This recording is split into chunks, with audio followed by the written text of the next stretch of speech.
In this presentation, I will explain basic blockchain concepts.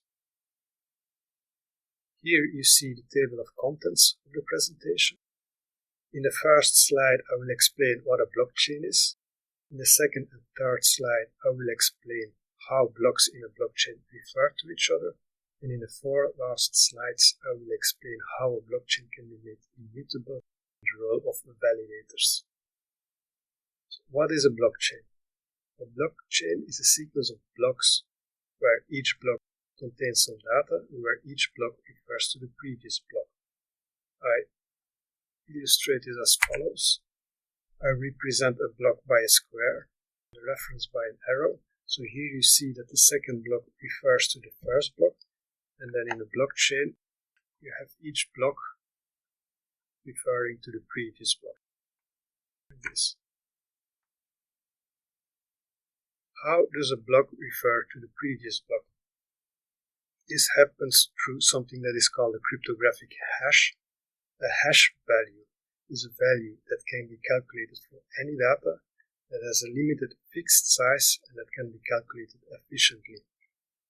A cryptographic hash is a hash that in practice is unique for any set of data.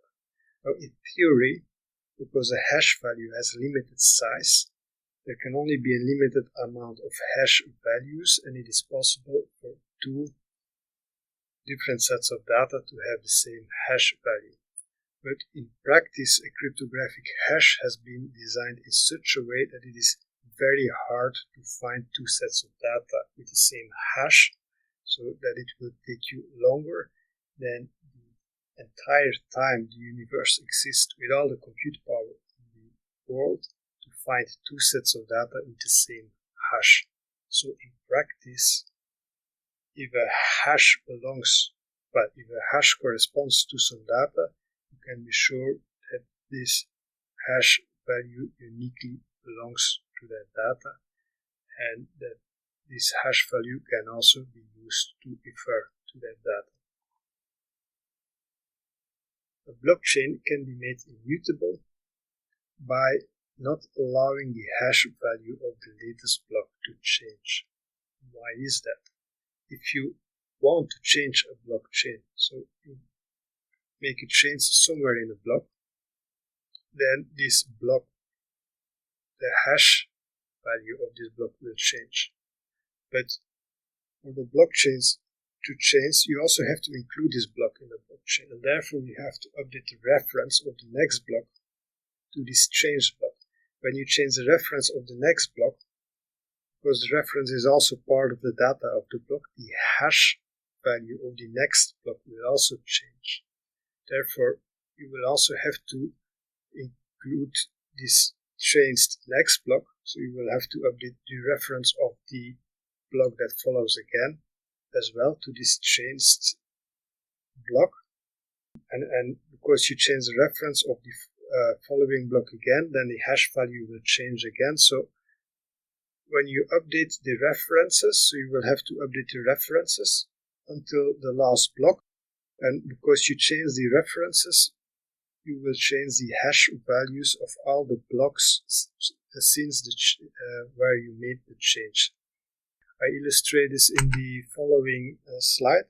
So imagine you have a blockchain, and then in the second column you want to change the contents of that block.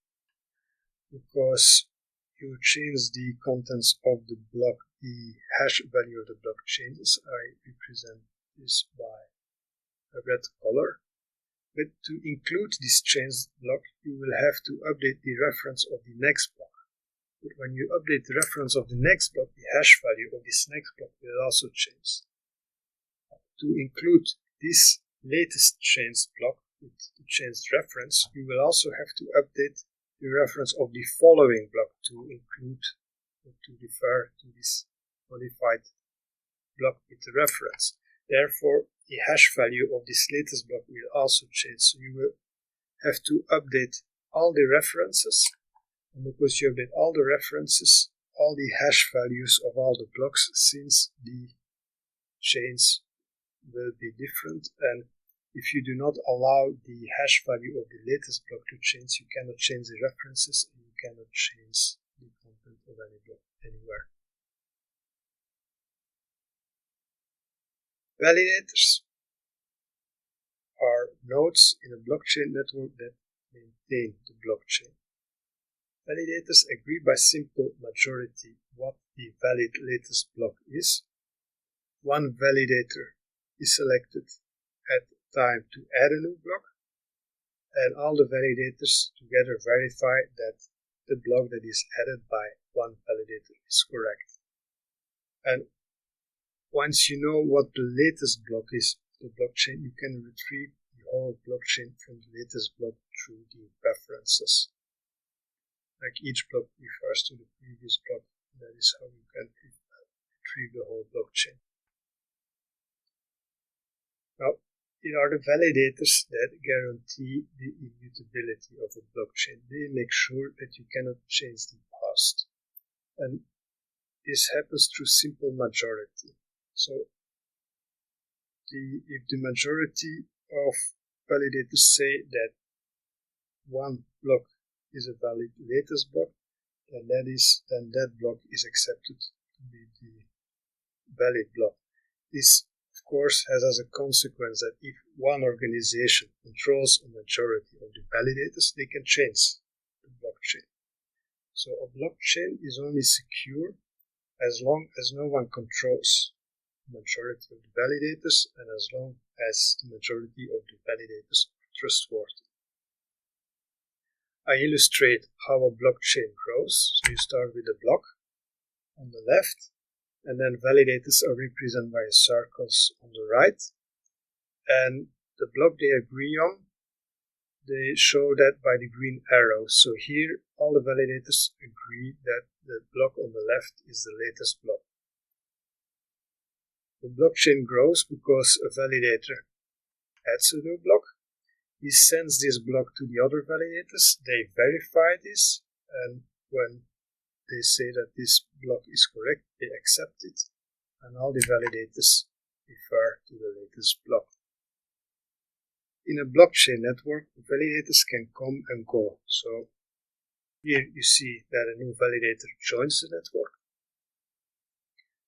And what happens if someone adds an invalid block? This could be also a validator that tries to rewrite the history of the blockchain. So imagine that this validator adds a block, but it's wrong. Well, he has to send it to the other validators, and they have to approve it.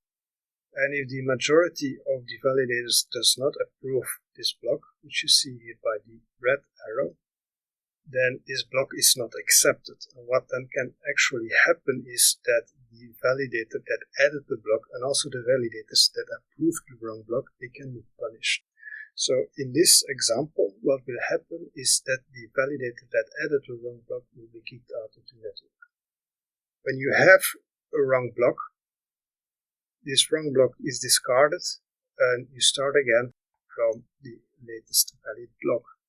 And then the blockchain grows as usual, so a validator proposes a new block, he sends it to the other validators.